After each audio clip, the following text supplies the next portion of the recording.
on Team India's women's team. After 3 consecutive losses, they have to make a comeback against New Zealand. They both have just one chance to be in this ODI World Cup. I am Kashish Dhawan, and with me is Akash Kaushik, and you guys are watching NewsX. And Kashish, as rightly said, that it is one last chance for the Indian women to qualify for the semi-final. If they lose this one, then they might not even have the ticket to the semi-final. The biggest problem has been their bowling after 3 consecutive defeats. What do you think, Kashish? What went wrong for Team India? Honestly, at this point, I think the team has not been able to understand the batsmen of the other team. They have not been able to comprehend how the pitch is. Absolutely. And maybe nothing is turning out in their favor. Nothing is turning out in their favor, and Kashish, more importantly, is that their batsmen have been performing. Yes. Against Australia, you got chased down with the highest ever total in ODI women history. You scored 330 runs and you could not even defend that. Then you know where the problem lies. You know that it's not the batsmen. And you still haven't acknowledged it. I was going through the squads of Indian teams very carefully, and the problem that has come up is that they do not have a 6th bowling option. Not just in their playing 11, but in their entire squad, and they have paid price for that again and again. Even against England, they restricted England for 288. First of all, 288 was a big total in Indore. Okay, understandable. You got runs were hit to you on the board.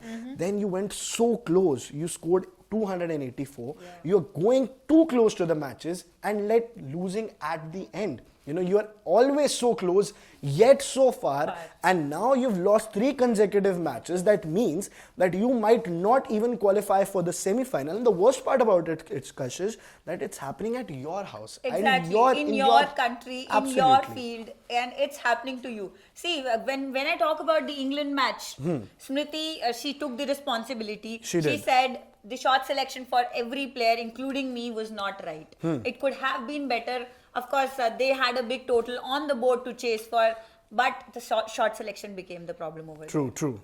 But it wasn't the same with Australia, right? It wasn't the same with Australia. It wasn't the same with South Africa. It wasn't the same with England. And that's why they have qualified. All these 3 teams have qualified, and very early. They've qualified very early and they've dominated. And even if you look at the points table, it has complete 2 different tables. Exactly. Number 1, Australia, 5 victories in 6 matches, still undefeated. South Africa, 5 victories in 6 matches. England, 4 victories in 6 matches.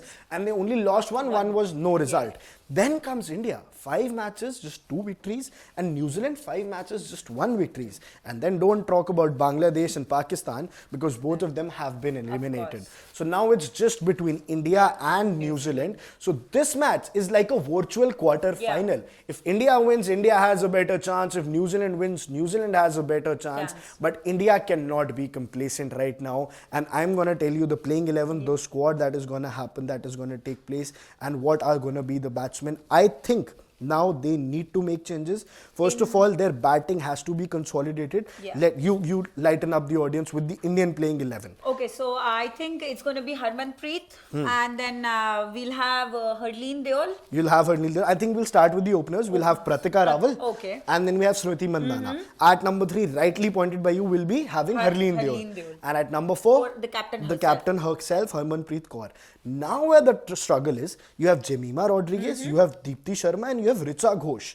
So out of these 3, are you going to drop one and get a spinner back into your side? Or are you going to again go and backing your batting and have a batsman till 8 and then do not have a bowling option at all? So I don't think they will make the same mistake again. They'll play around the squad. They'll do some change.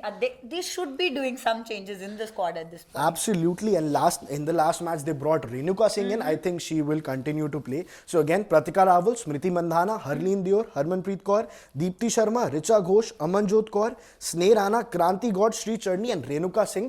I think it's a better squad because you drop out Jemimah Rodriguez and get an extra bowler to yourself. Jemima Rodriguez is an absolute fantastic player, but hasn't been able to perform in this World Cup. And we need an extra bowler. We cannot give more chances to our batsmen just because we need an extra bowler. So I think the team that they played against England was still better. It was hard luck because you went too close, but yet so far you couldn't finish the game off.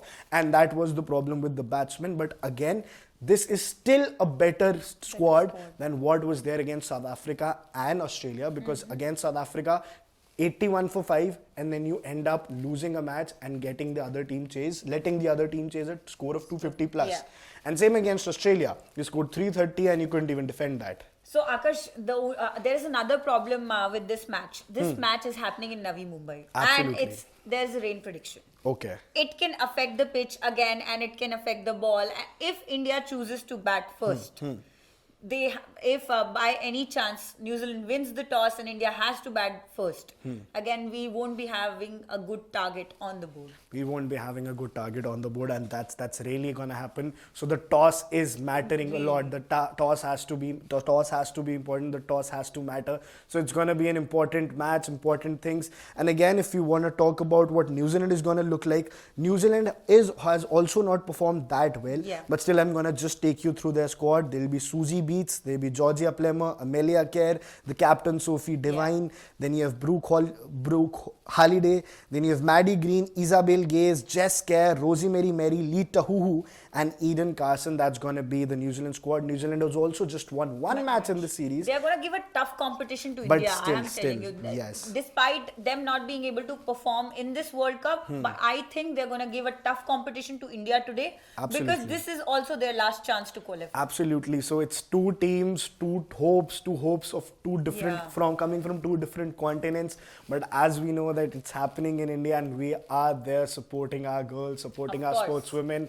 So we wish all the luck to our Indian cricket team, Indian women's cricket team, and we wish that Harmanpreet Kaur, even after this setback in the early on in this World Cup stage, eventually go on to qualify for the semi-finals. I have high hopes on our Indian women's team, and let's hope to qualify for the ODI. Let's go Team India. For more such videos, subscribe to the NewsX YouTube channel, hit the bell icon.